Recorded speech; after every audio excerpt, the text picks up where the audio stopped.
name is Andisiwe. Please take a listen to this. The entry to my personal training career started off so promising. It was going to be the best years of my life. I was young, and I was going to be a hotshot personal trainer. Why not? I love people.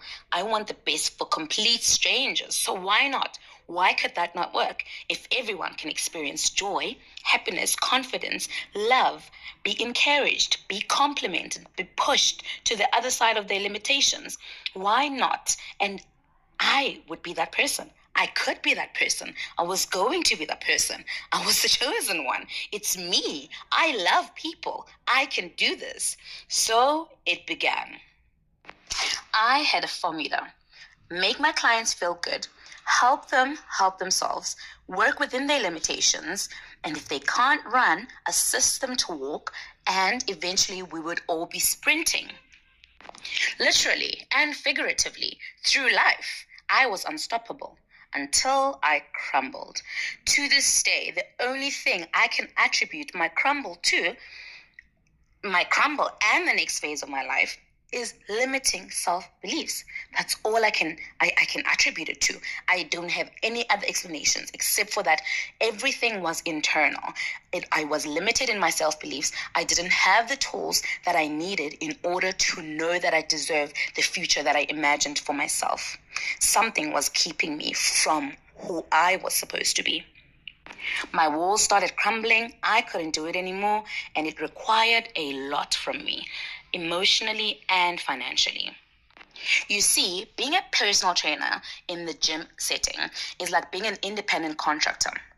You pay rent and you work on finding and sourcing your own clients. There are programs that are set out to assist you, but even from those programs, the gym itself will take a certain percentage, which was fine. It was fine if it all worked out.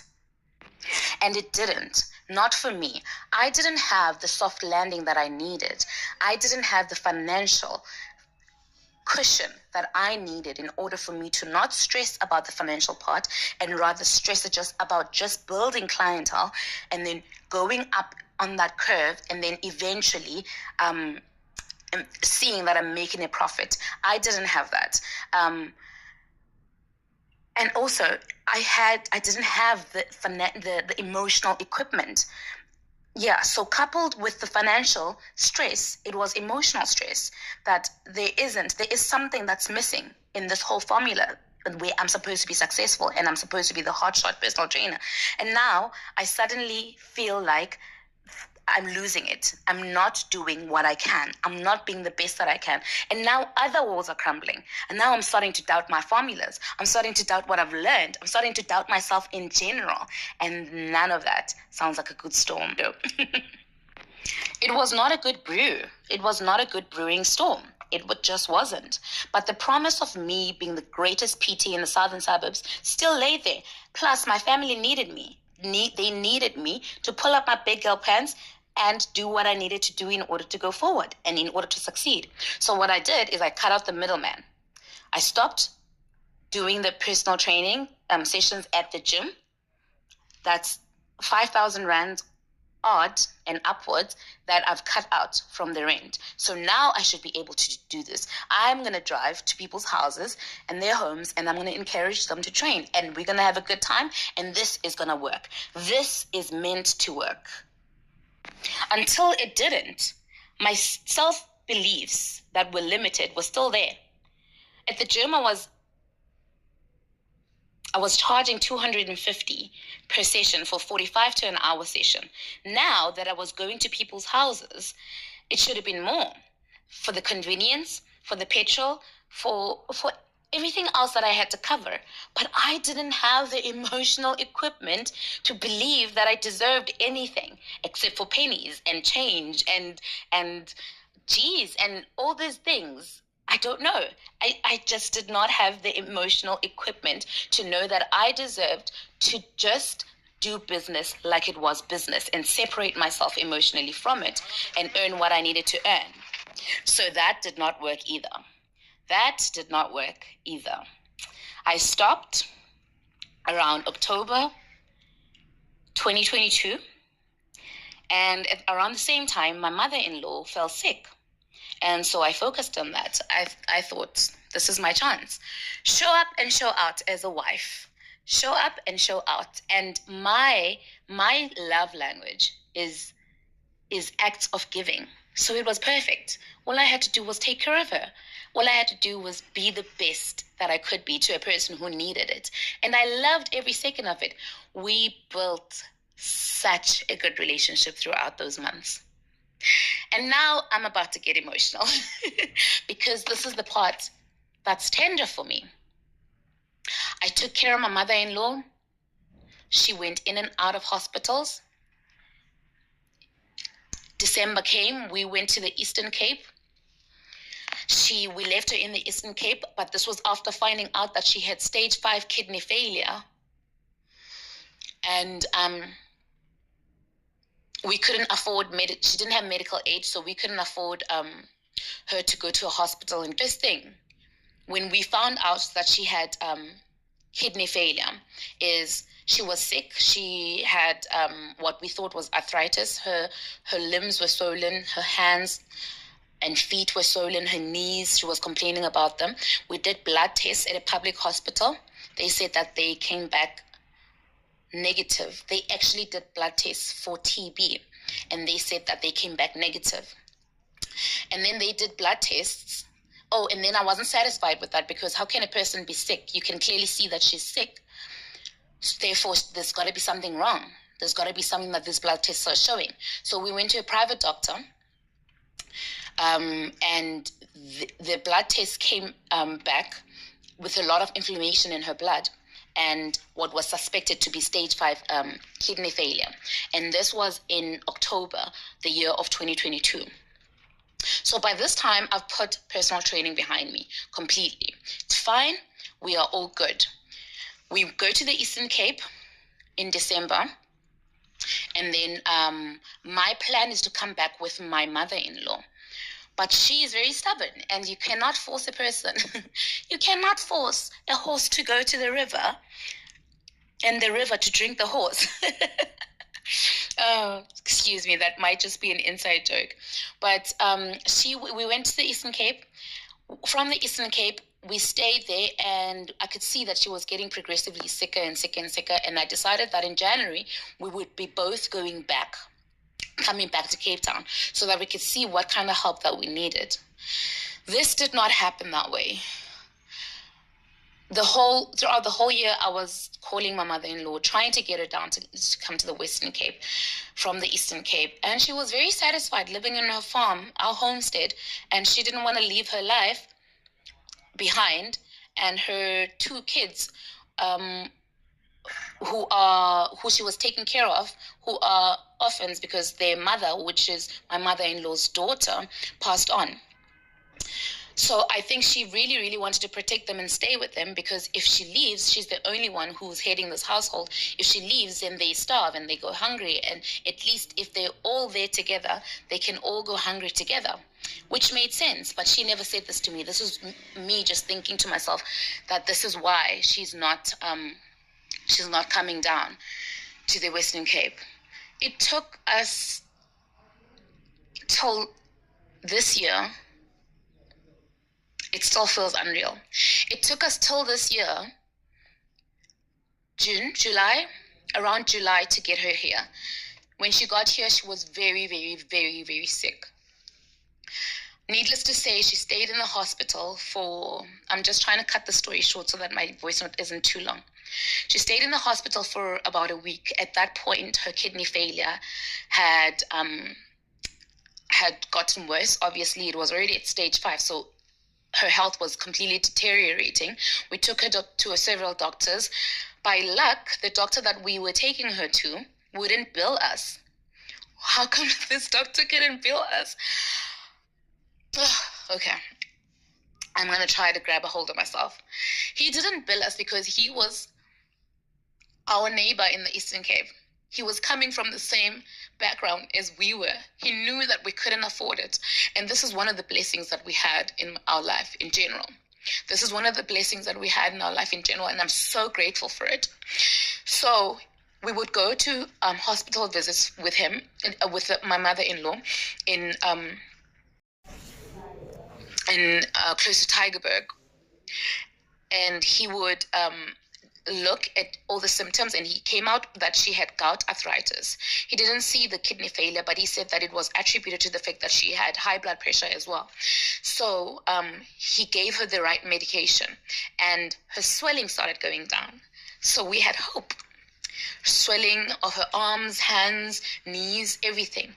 We did everything in our power to get her to be comfortable, but she was in pain. We could see that she was in pain, and this doctor hadn't picked up on the kidney, and I wasn't able to go with them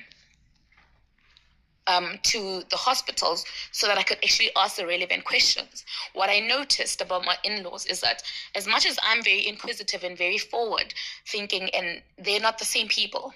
I had a medical report from 2022. They had it as well because I had sent it to them, but they didn't inquire about the kidney failure. Anyways, her health deteriorated. She went into the hospital. This is what is now after we thought that she was getting better. She went into the hospital for what we thought was stomach pain because she was having diarrhea, and she was just experiencing so much pain. She couldn't eat, she couldn't sleep. She went to the hospital, stayed there for about a week. We visited her, and we tried to visit her every day and to just be there for her. The hospital was Victoria Hospital here in Wynberg. It was good. They tried their best to do what they could with the resources that they had. So her health kept deteriorating, but they wouldn't tell us. And we had to sense this for ourselves. So we had to sense this. I had a sense that they're trying to keep her functioning. They said that she had TB. They suspected she had TB in her stomach. And they were doing tests, which was fine. They did the test. They said they came back negative. Okay, so the TB test had come back negative. So what was eating her up? What was happening? They said that her kidneys, she was responding to the medication, but her kidneys were still, obviously it was irrecoverable, the stage that she was at. So then we were happy with at least the feedback that we were getting, and we couldn't afford to go to a private hospital. So, and we thought that they were doing the best that they could, because prior to that we hadn't gotten the best treatment within the hospitals. But her health deteriorated. She stayed in the hospital. They said that she had to take the medication, and if she could live and beat the TB, then maybe she could still have a fighting chance. And then she could just be dealing with the kidneys themselves. After telling us this, they sent her home on a Wednesday. On the Thursday, she stayed home, but she wasn't better. She wasn't getting any better, and we could see the situation.